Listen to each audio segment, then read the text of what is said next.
ഇന്നലെ ഔദ്യോഗികമായി SLC ബുക്കിനെ ആശ്രയിക്കാമെങ്കിൽ ഇന്നലെയായിരുന്നു എൻ്റെ ജന്മദിനം.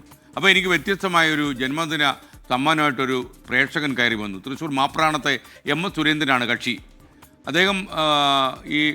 അദ്ദേഹത്തോട് ഞാൻ ഫോണിലൂടെ എൻ്റെ സമ്മാനം അടുത്ത സ്കൂളിൽ എവിടെയെങ്കിലും കൊടുത്താൽ മതി എന്ന് പറഞ്ഞിട്ടൊന്നും കേൾക്കാതെ അദ്ദേഹം കാക്കനാടുള്ള 24ൻ്റെ സ്റ്റുഡിയോയിലേക്ക് വരികയാണ് ചെയ്തത്. ഈ സമ്മാനം എന്താണെന്ന് നിങ്ങൾക്ക് മനസ്സിലായി കാണുമല്ലോ. തേനീച്ചക്കൂടായിരുന്നു അത്. ചെറുതേൻ കിട്ടുന്ന കുത്താത്ത തേനീച്ചകളുള്ള ഒരു കൂട്. ഏതാണ്ട് ഒരു 2000-ഓളം തേനീച്ചകളുമായിട്ടായിരുന്നു അദ്ദേഹം നമ്മുടെ വാർത്താമുറിയിലേക്ക് വന്നത്. ഈ സമ്മാനം പിന്നീട് കൊച്ചിയിലെ രാജഗിരി പബ്ലിക് സ്കൂളിൽ ഞാനിത് കൈമാറി. അവിടുത്തെ കുട്ടികൾക്ക് ഒരു പുതിയ സന്ദേശമാകുമല്ലോ, തേനീച്ച വളർത്തൽ പഠിക്കാമല്ലോ എന്ന് കരുതി. അതിൻ്റെ ഒരു വാർത്തയാണ് ഇനി പ്രേക്ഷകരെ കാണിച്ചു തരുന്നത്. തേനീച്ച വളർത്തുന്നത് നല്ല പരിപാടിയാണ്. ഒരു ചേട്ടൻ SKനെ കാണാൻ വേണ്ടി വന്നിട്ടുണ്ട്. SKന് കൊടുക്കാൻ ഒരു ഗിഫ്റ്റൊക്കെ ആയിട്ടാണ് വന്നത്. തൃശ്ശൂരിൽ നിന്നാണ് ചേട്ടൻ്റെ വരവ്. അപ്പോൾ എന്താണ് ഗിഫ്റ്റ് നമുക്ക് നോക്കാം. ചേട്ടൻ എന്താ സാധനം ഇത് ഒരു ചെറുതേനീച്ച കൂടാണ്. തേനീച്ചക്കൂട്. ഇത് എന്തിനു വേണ്ടിയാണെങ്കിൽ നമ്മുടെ എല്ലാ വീടുകളിലും ഒരു തേനീച്ചക്കൂട് എന്നുള്ളൊരു സ്വപ്നമുണ്ട്. ഒരു അമൂല്യമായ ഗിഫ്റ്റ്. SKന് 1000-ഓളം തേനീച്ചയുള്ളൊരു തേനീച്ചക്കൂടാണ്. അതെ, എൻ്റെ വലിയൊരു അംബീഷനാണ് സാറിന് ഇത് കൊടുക്കണം എന്നുള്ളത്. സമ്മാനപ്പൊതിയിൽ നിറയെ തേനീച്ചകൾ. തേനീച്ച വളർത്തൽ ജീവിതവ്രതമാക്കിയയാൾ അതിലും വിലപിടിച്ചൊരു സമ്മാനം എന്തു നൽകാൻ?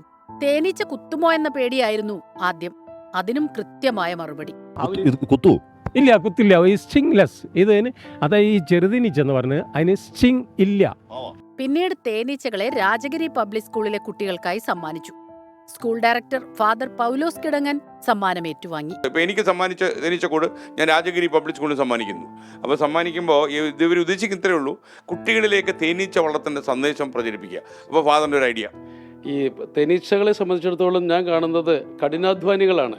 കുട്ടികളെ സംബന്ധിച്ചിടത്തോളം കഠിനാധ്വാനം ചെയ്യാനായിട്ടൊരു പ്രേരണയായിരിക്കും ഇത്.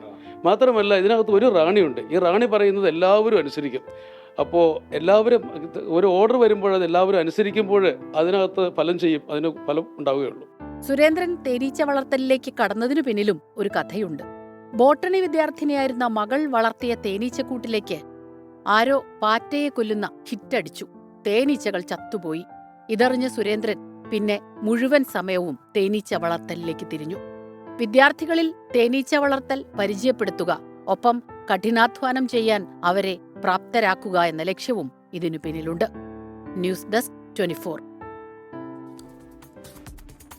എന്തായാലും സുരേന്ദ്രന് നന്ദി. ഈ തേനീച്ചക്കൂട് ഇങ്ങനെ കുട്ടികൾക്ക് കൊടുത്തുകൂടെ എന്ന് ഞാൻ രാജഗിരി പബ്ലിക് സ്കൂളിലെ ഡയറക്ടർ ഫാദർ പൗലോസ് കിടങ്ങനോട് വിളിച്ചു ചോദിച്ചപ്പോൾ അദ്ദേഹം പറഞ്ഞു, ഞാൻ ഓഫീസിലോട്ട് വന്ന തേനീച്ച ഏറ്റുവാങ്ങിച്ചോളാം എന്ന് പറഞ്ഞ് നേരിട്ട് അദ്ദേഹം വന്നു. സാധാരണ ഇതിലൊരു ഇത്രയും തിരക്ക് പിടിച്ചൊരു മനുഷ്യൻ രാജഗിരി പബ്ലിക് സ്കൂളിൻ്റെ ഡയറക്ടർ പദവിയിലേക്ക് ഒരാൾ തേനീച്ച തേടി നമ്മുടെ ഓഫീസിലേക്ക് കയറി വരുമെന്ന് ഞാൻ പ്രതീക്ഷിച്ചില്ല. എന്തായാലും വളരെ വിശാല മനസ്കനും മഹാമനസ്കനുമാണെന്ന് ഫാദർ തെളിയിച്ചു. Father Paulose Kidangan, thank you.